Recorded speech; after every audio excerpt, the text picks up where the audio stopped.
Maintenant, je vais appeler Jean-Louis Béraud, qui va nous parler de l'éthique de l'acte chirurgical. Jean-Louis Béraud est ancien chef de service de chirurgie à l'hôpital Saint-Joseph et parallèlement à sa profession de chirurgien, il a mené des études de philosophie et s'est intéressé à ce domaine de l'éthique, et donc je le remercie de venir nous parler de ce sujet aujourd'hui. D'abord, je remercie Philippe Mar et Richard Villet et l'Académie de me permettre de parler de ces sujets. C'est surtout l'interrogation des jeunes collègues, les externes, les internes et les chefs de clinique qui m'ont interpellé, car ils s'inquiètent beaucoup de l'avenir de la profession et de tous ces problèmes éthiques. C'est après la Deuxième Guerre mondiale que l'éthique médicale, après tous les drames qui sont survenus, a acquis ses lettres de noblesse. Et c'était important parce que c'est au même moment que la révolution scientifique et les progrès fulgurants à la technoscience ont démarré. Ce sont des enjeux d'avenir considérables, puisque on envisage même l'humanité à deux vitesses, selon les transhumanistes californiens. Quelques définitions rapidement, pour dire que les concepts moraux, la morale, c'est inconditionnel, ce sont des grands principes inconditionnels et intangibles. La déontologie, ce sont des règles professionnelles à appliquer. L'éthique, c'est dans des situations inédites, des choix à faire, des interrogations. Cela nécessite une liberté qui est le fondement de l'action éthique. Et là, on voit poindre un nouveau danger qui peut être une certaine normalisation, comme dans beaucoup d'autres situations. Les grands principes de l'éthique médicale ont été codifiés par Beauchamp et Childress. C'est très utilisé en éthique médicale, mais il ne faut pas oublier que tout était dit dans le serment d'Hippocrate. Mon premier souci sera de rétablir, de préserver, de promouvoir la santé. Je respecterai toutes les personnes, leur autonomie, leur volonté. J'interviendrai pour les protéger si elles sont affaiblies et vulnérables. Donc on voit que les Grecs avaient déjà tout vu. Aristote, qui était philosophe mais qui s'intéressait beaucoup à la médecine, a beaucoup insisté sur la prudence et le moment opportun de la décision. C'est très parlant pour nous, puisque la prudence, la phronésis, le moment opportun, le kairos, permettent en médecine de choisir la bonne décision au bon moment pour la bonne personne. On fait un grand saut, puis on arrive à Emmanuel Kant, qui est incontournable, puisqu'il a gravé dans le marbre les deux grands impératifs, qui sont « tu ne feras jamais à autrui ce que tu n'oserais pas qu'on te fasse à toi-même », et tu ne considéreras ton prochain jamais uniquement comme un moyen, mais comme une fin. Emmanuel Levinas, plus récemment, interpelle le monde de la santé parce que c'est par le visage de l'autre que la réflexion éthique démarre et que cela s'impose à nous. Il est évident que dans notre colloque singulier avec nos patients, cela nous parle beaucoup et nous sommes proches de ce qu'il a pressenti. Plus récemment, Habermas, qui est un disciple de Kant, qui est un philosophe ancien, a beaucoup travaillé, il est contemporain, il est toujours actif et il publie beaucoup, puisqu'il a beaucoup travaillé sur la bioéthique, il s'intéresse beaucoup aux problèmes de clonage et à toutes les réflexions actuelles sur l'éthique. On peut dire qu'il y a relation éthique quand l'autre n'est pas uniquement un moyen, un outil, on reprend Kant, à faire valoir, mais une fin en soi, et qu'il peut décider de son propre destin. Venons-en à l'acte chirurgical. L'acte chirurgical est caractérisé par sa puissance, surtout maintenant. C'est violent et sacré, même si la violence apparemment diminue du fait des nouvelles technologies mini-invasives. Nous sommes les seuls à pouvoir effectuer une transgression absolument inouïe que la société nous permet, c'est de blesser volontairement le corps d'autrui pour son bien. Il y a un côté sacrificiel dans la chirurgie, et l'essentiel est la finalité.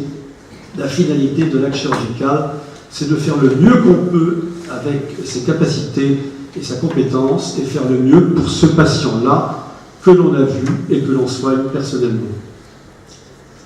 C'est donc une agression extrême, même si on peut nous faire croire aujourd'hui qu'elle ne l'est plus du fait des nouvelles technologies. C'est un acte qui est radical, unique, irréversible. C'est la transgression dont nous venons de parler, il ne faut jamais l'oublier. Cela nécessite des qualités particulières que nous connaissons bien.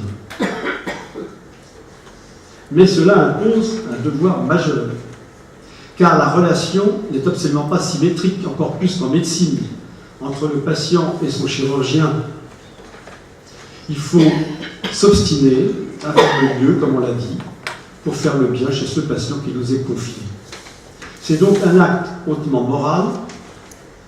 La vulnérabilité de l'homme malade qui est en face de nous est la pierre d'angle de l'éthique médicale en général et chirurgicale en particulier.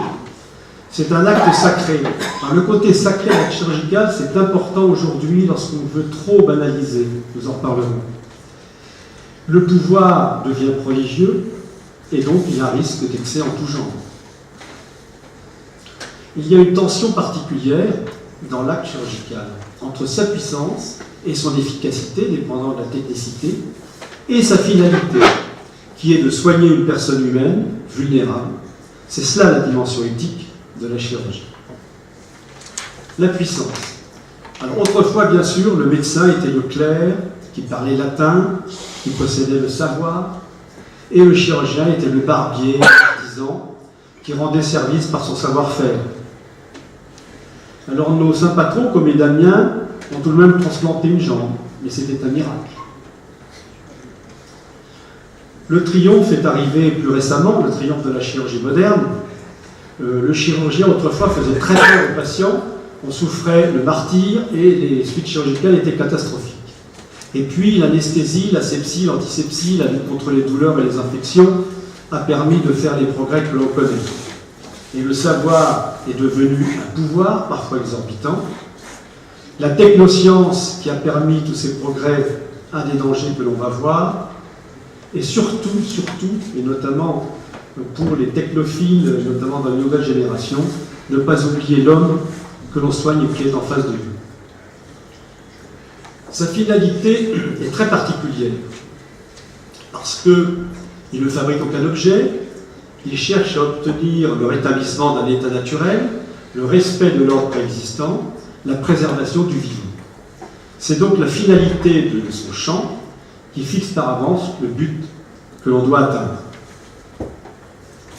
On le répète, le chirurgien doit être conscient. En effet, agis de telle sorte que tu traites l'humanité aussi bien dans ta personne que dans celle de tout autre, toujours en même temps comme une fin, et jamais simplement comme un moyen. Fondement de la métaphysique des mœurs, principe que nous devons toujours avoir en mémoire. Autre point important, c'est l'objectivation du corps. En effet, quand on opère, on est obligé de faire une opération intellectuelle particulière. C'est qu'on a vu une personne à qui on a expliqué le geste chirurgical qui sera pratiqué, on a pris du temps. Quand c'est en cancérologie, c'est particulièrement délicat. Et puis à partir du moment où le patient dort, il y a une objectivation complète. On opère à ce moment-là un corps-objet et on rejoint ce que Descartes avait mis au point, qui est le dualisme méthodologique, c'est-à-dire la façon de pouvoir développer considérablement la science en considérant de façon objective que le corps humain est indépendant de l'âme pour les recherches scientifiques, et uniquement pour cela. Et après, le malade se réveille et on retrouve les relations post-opératoires avec un patient qui est une personne humaine, avec un corps chair et non pas un corps-objet. René Le Riche avait dit que si l'on veut définir la maladie, il faut la déshumaniser. Cela veut dire exactement la même chose, c'est-à-dire que les progrès énormes de la médecine, depuis 3 siècles, sont dus à cette objectivation. Mais ça peut être dangereux. En effet, la technique en soi, la technologie, la technoscience, est déshumanisante. Les philosophes Martin Heidegger en Allemagne et Jacques Ellul en France ont beaucoup parlé de l'arraisonnement par la technique. Heidegger donnait comme exemple le fleuve Rhin chanté par les poètes qui devient, avec une centrale, à raisonner pour faire de l'électricité, et c'est exactement pareil pour toutes les technologies. Alors le chirurgien, que va-t-il devenir?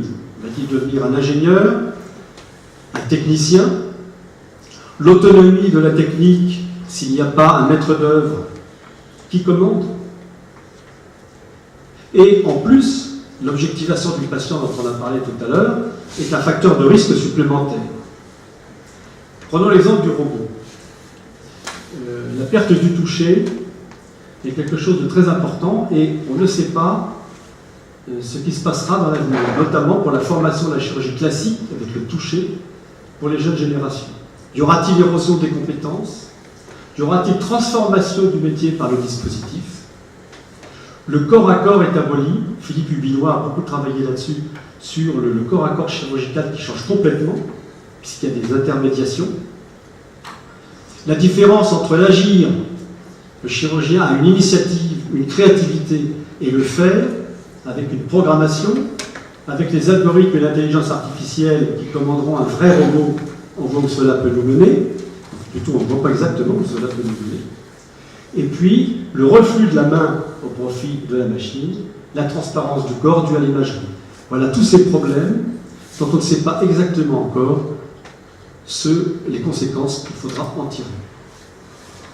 Un danger autre, c'est la banalisation. La banalisation est due en partie à la mécanisation et à l'évolution de la société. Et c'est là qu'on peut reparler de désacralisation, puisque l'acte chirurgical a quand même quelque chose de sacré, le sang est versé, et la désacralisation excessive fait courir un danger. Bernanos disait que l'automatisation est une vaste conspiration contre la vie intérieure, ce qui veut bien dire que le chirurgien automatisera ça pour toute chose, mais doit être le maître d'œuvre qui réfléchit, qui pense. La pensée est essentielle. Un autre point important, c'est qu'il y a toujours, c'est pour ça qu'il ne faut pas banaliser, la possibilité d'accident ou d'échec. Nos collègues experts le savent bien. La matière biologique est difficile à contrôler et notamment la prise de décision en situation difficile est un problème dont on a parlé la semaine dernière à propos des jeunes générations, des jeunes chirurgiens, à propos de la chirurgie de l'obésité. La prise de décision en situation difficile est un problème majeur. Voilà quelques situations où l'éthique de l'acte chirurgical est mise à l'épreuve. La chirurgie prophylactique. Envisager une colectomie totale parce que la génétique nous dit que le risque est majeur d'avoir un cancer évolutif rapide pose un problème éthique important, et d'autres cas, notamment ma mère. Le problème de la formation, le problème de la courbe d'apprentissage. Quand on dit il y a une courbe d'apprentissage pour connaître telle technique, au début de l'hernie cellio, il y a eu des plaies de la fémorale, etc., puis après tout s'est arrangé. On imagine le problème éthique que cela pose. L'expérimentation. J'en discutais avec Philippe Lasserre à propos des études randomisées, les problèmes éthiques que pose l'expérimentation et les études randomisées, même s'il y a des garde-fous sérieux. La transplantation. La transplantation, notamment donneur vivant. Imaginez une transplantation donneur vivant chez un sujet qui est en pleine santé, à qui on va prélever un fragment de foie gauche pour greffer à quelqu'un de sa famille. On imagine les dilemmes éthiques de l'équipe chirurgicale.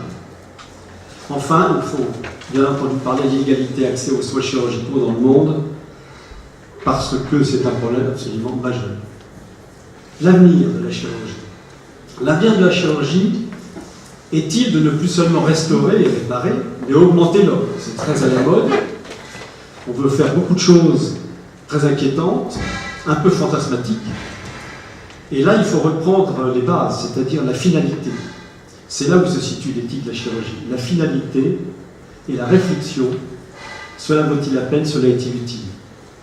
Il n'y a d'acte éthique que libre, et c'est pourquoi la normalisation peut être dangereuse. L'éthique ne peut pas se réduire à des procédures. Voilà tout ce que l'on va pouvoir faire. Remodelage du corps selon tous les fantasmes possibles. Et la chirurgie esthétique est aux premières loges. Les implants cérébraux, l'hybridation homme-machine et homme-animal, la greffe céphalique que les chirurgiens chinois considèrent presque au point. L'avenir de la chirurgie dans l'espace, ça c'est important aussi, à cause des inégalités d'accès aux soins. Il y a bien entendu d'autres visions du monde, il y a des différences culturelles et spirituelles, il y a un effort d'adaptation, mais le problème est tout de même majeur. Et cette incertitude du résultat, cette causalité imprécise, font qu'il y a quelque chose de tragique et d'inquiétant dû à la finitude de l'homme, qui fait que même si la technique pourra être maître, il ne faut pas que l'homme s'endorme, et l'incertitude doit permettre d'humilité. Soyons vigilants. André Malraux a donné une phrase très lyrique, peut-être un peu trop. Mais quand on lit cette phrase, on se dit qu'on ne peut pas dire que l'acte chirurgical, c'est quelque chose de banal, sans danger, et qui peut être automatisé sans réflexion approfondie. Et pour terminer, est-ce que vraiment il est opportun d'aller mettre un troisième œil et rajouter 4 bras à notre prochain, comme Shiva? Laissons plutôt ça aux dieux. Je vous remercie.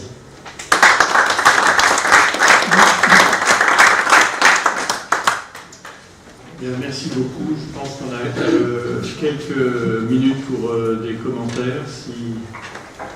Oui. Oui, merci pour cette magnifique présentation très documentée avec beaucoup de philosophes. Ça me rappelait beaucoup de très bons souvenirs et merci vraiment, j'étais très touché par cette présentation. Cette présentation a été finalement très attachée à une évolution de l'éthique liée à l'évolution, je dirais, technique de l'acte chirurgical. C'était très adossé à ça. Enfin, si j'ai bien compris l'essentiel. Je crois que c'est vrai. Je crois qu'il y a quand même une autre dimension, peut-être autre que... Enfin, vous en avez parlé, hein, mais vous n'avez peut-être pas suffisamment de temps pour plus développer ça. Mais je dirais que dans le cadre de la dimension humaine, quand même, il y a un certain nombre de choses dont il faut parler, peut-être en référence avec mon expérience dans les chirurgies humanitaires. Mais je dirais que, premièrement, évidemment, c'est l'accès aux soins des populations les plus vulnérables, y compris en France, d'ailleurs, dans les zones les plus exclusives, dans les zones les plus exclues, dans les territoires exclus, mais y compris, voilà, évidemment, dans les pays dits en développement. Ça, je crois que c'est une notion très importante. La notion également très importante, c'est qu'il y a des principes fondamentaux, y compris dans des situations précaires, qu'il ne faut jamais abandonner. Ça aussi, ça fait partie de l'éthique. C'est pas parce qu'on est en situation précaire qu'il faut faire et qu'il faut abandonner les grands principes d'hygiène, d'asepsie, etc. Ça, je crois que l'éthique là-dessus est absolument fondamentale, parce que dans ces milieux précaires, et y compris en France, je crois que quand on est junior, on peut perdre assez facilement ses repères, et l'éthique est là pour nous rappeler à quel point il faut se rattacher à ces grands principes fondamentaux de la chirurgie. Voilà, voilà un petit peu les commentaires que je vais faire. Je vais en faire un autre, mais en vous parlant, j'ai oublié ce que je voulais dire. Oui, Alberto Canamo. La question que je pose, c'est sur le plan des limites à l'acte chirurgical et des instances qui sont supposées, avec le paradoxe sur la normalisation excessive, l'inverse, c'est-à-dire est-ce qu'on a le droit de se lancer dans de l'expérimentation sans contrôle, avec des instances juridiques ordinales, où vraiment la justice elle-même peut directement prendre en compte et voire même sanctionner des initiatives qui peuvent être extrêmement considérées comme inéthiques, mais en même temps illégales. C'est toute première, des grandes premières en chirurgie, ou d'audace absolument incroyable. C'est très dangereux, et je crois qu'il n'y a pas de garde-fous. Il faut des garde-fous.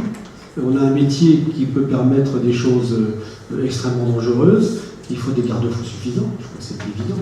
Mais ce qui est extraordinaire, c'est quand on lit dans l'histoire de la chirurgie, les grandes premières qui ont été des catastrophes pour le premier patient et qui après ont permis un essor considérable. Ça interpelle.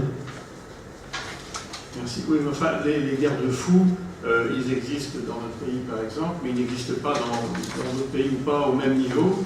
Et on pourrait très bien avoir ce développement de la chirurgie homme-machine, de transformation du corps dans des buts qui ne sont pas les buts thérapeutiques. Et qu'est-ce qu'il peut y avoir comme garde-fou universel? J'ai des collègues neurochirurgiens qui sont allés en Chine, qui nous ont raconté des choses terrifiantes sur ce qui se passe là-bas.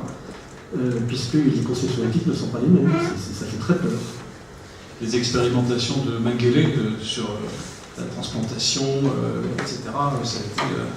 Voilà pourquoi le code de Nuremberg a quand même ainsi des bases assez solides, du moins dans les pays d'Occident. Est-ce qu'il y a encore un commentaire?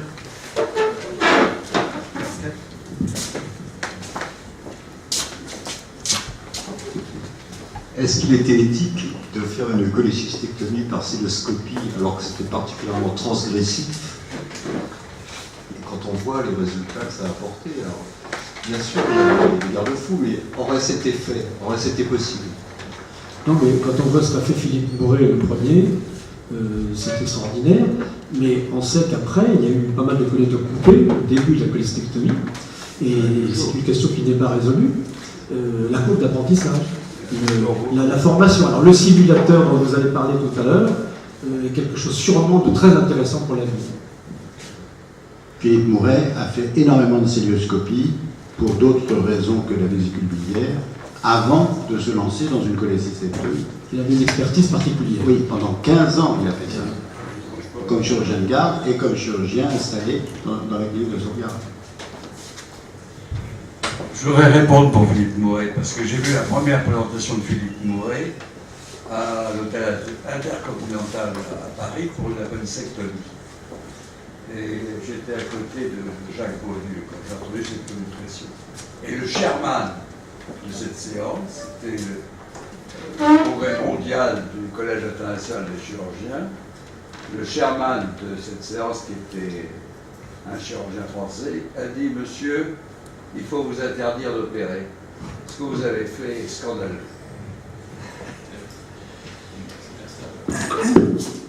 Jacques Beaulieu, qui était à côté de moi, m'a dit « C'est un type très bien. Ouvrez, c'est un type très bien. Et ce qu'il a fait est raisonnable. » Effectivement, s'il y avait eu des comités d'éthique quand on a commencé à faire les transplantations, on n'aurait jamais fait. Quand on a commencé à faire la radiothérapie, on n'aurait jamais fait. Donc, ces systèmes de contrôle, parfois, ils freinent. Ils sont trop lents, en fait. Mais pour compléter ce que disait Bernard Lenoir, l'étroitesse d'esprit se partage dans tous les domaines, dans toutes les générations. Je vous parlerai à la séance solennelle de François Dallène, qui avait été voir Jean-Louis Faure pour avoir une place interne. Et Jean-Louis Faure lui avait dit « Mon pauvre ami, la chirurgie, c'est fini, on a tout inventé. » Donc on l'a dit en 1914.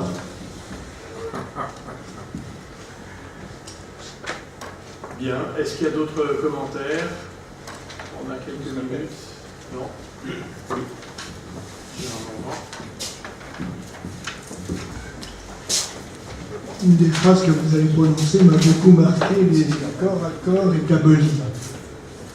C'est vrai en chirurgie, c'est vrai en médecine, c'est vrai dans toutes nos professions en général. Mais une chose que je n'ai pas compris, c'est pourquoi considérez-vous que l'acte chirurgical est sacré? Le fait de garder une certaine sacralité au corps à l'acte chirurgical, ce qu'on voit d'ailleurs avec tous les rituels de bloc opératoire qui persistent, c'est que c'est peut-être un garde-fou pour éviter des dérives, peut-être. Qu'entendez-vous par sacré, exactement? C'est symbolique, quand le sang est versé, on peut dire qu'il y a quelque chose. Donc, disons que pour le patient, moi quand j'étais patient et opéré, ça me paraissait quelque chose d'assez sacré de me faire opérer. Au chirurgien, ça représentait quelque chose d'important. Et souvent, quand des hommes de lettres ou des artistes nous disent mais pourquoi vous pensez que votre métier change, etc. Pour nous, vous êtes encore quelqu'un de sacré. C'est une image. Merci. Merci. Je pense que le sacré aussi, c'est l'inconnu. L'inconnu de l'acte. Parce qu'on ouvre un grand rideau et on voit l'intérieur, on ne savait pas trop au départ. Maintenant, on sait de plus en plus ce qui va se passer.